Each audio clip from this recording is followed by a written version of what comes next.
సుమన్ టీవీలో మీ personal and business promotions కోసం కింది నెంబర్కి కాంటాక్ట్ చేయండి. ఏర్పాటు చేసిన పత్రికా సమావేశానికి హాజరైన ప్రింట్ అండ్ ఎలక్ట్రానిక్ మీడియా సోదరులందరికీ హృదయపూర్వక ధన్యవాదాలు.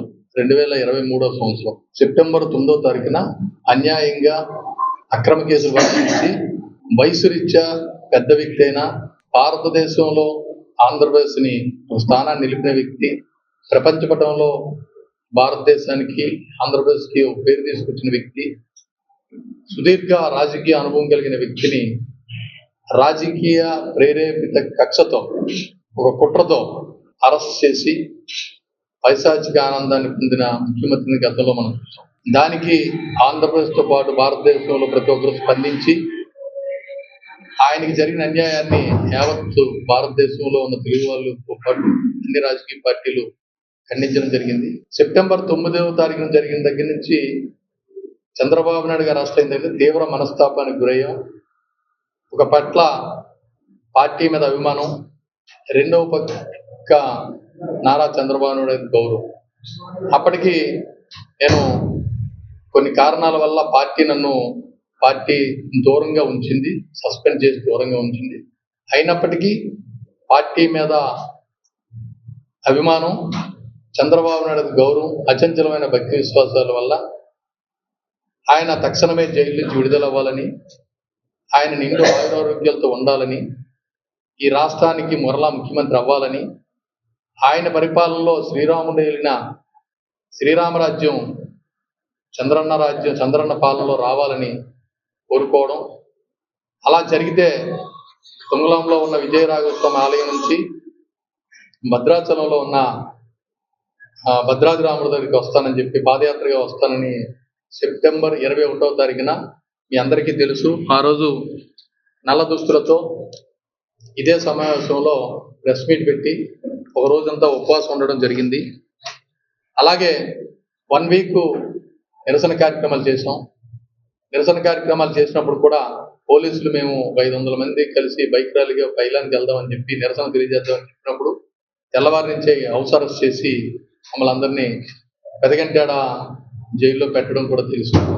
ఆంధ్రప్రదేశ్ ప్రజల ఆశీర్వాదాలు, తెలుగుదేశం పార్టీ నాయకుల కార్యకర్తల కృషి వలన ఎవరికి రాని విధమైన మెజార్టీ ఈ ఆంధ్రప్రదేశ్లో ఎవరూ సాధించిన మెజార్టీతోటి కూటమి ప్రభుత్వం మరి ఈరోజు అధికారంలోకి రావడం జరిగింది.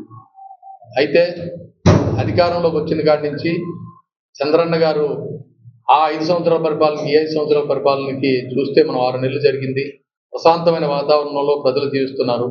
ఆ రోజు ఏ క్షణం ఏం జరుగుతుందో తెలియని పరిస్థితి, ఎప్పుడు ఎవరిని అరెస్ట్ చేస్తారో, ఎవరిని ఇల్లు ధ్వంసం చేస్తారో తెలియని పరిస్థితి ఆ పరిపాలన ఉన్నప్పుడు, మరి ఈవేళ చంద్రబాబు నాయుడు గారి పరిపాలనలో ఇవన్నీ జరుగుతున్న సందర్భంలో ముఖ్యంగా విశాఖపట్నంలో ప్రజలు రాష్ట్రంలోనే అత్యధిక మెజార్టీలు ఇచ్చి ఎమ్మెల్యేలని గెలిపించడం కానీ, ఇదంతా విశాఖ ప్రజల తరఫున, పార్టీ తరఫున ఆయన మీద ఉన్న భక్తి విశ్వాసాల వలన భద్రాచలం సుమారు 378 కిలోమీటర్లు 12 రోజులు పాదయాత్ర చేసి మరి పాదయాత్ర దిగ్విజయంగా సాగి రాముల వారిని 13వ రోజు దర్శనం చేసుకొని మొక్కు చెల్లించినందుకు ఆయనకి మొక్కు చెల్లించుకోవడం జరిగింది.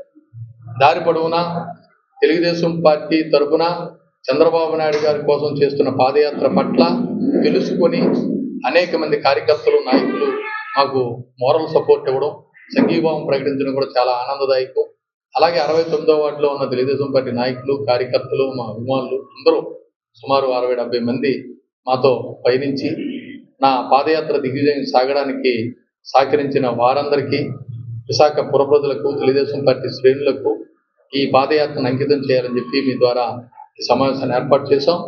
అలాగే చంద్రబాబు నాయుడు గారు, ఈ కూటమి ప్రభుత్వం ఆంధ్రప్రదేశ్ని శ్రీరాముడు ఏ రకంగా పరిపాలించాడో ఆ రకంగా పరిపాలించాలనే ఉద్దేశంతో శ్రీరాముడు జన్మ నక్షత్రమైన పునర్వసు నక్షత్రాన నవంబర్ 20వ తారీఖున బుధవారం ఉదయం 6:15 పాదయాత్ర ప్రారంభించడం ద్వారా బ్రహ్మాండంగా పాదయాత్ర ఎటువంటి ఆటంకాలు లేకుండా సక్రమంగా దిగ్విజయంగా సాగింది.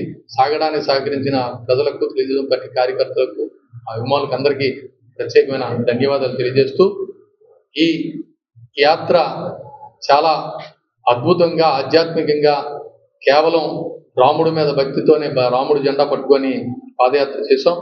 కేవలం రాముడు మీద భక్తితోనే, చంద్రబాబు నాయుడు గారి మీద అభిమానంతో ఆయన నిండు ఆయురారోగ్యాలు ఉండాలని చెప్పి కోరుకుంటూ ఈ పాదయాత్ర ప్రారంభించాం. దాన్ని దిగ్విజయంగా ముగించాలని చెప్పి ఈ సందర్భంగా మీకు తెలియజేస్తున్నాం.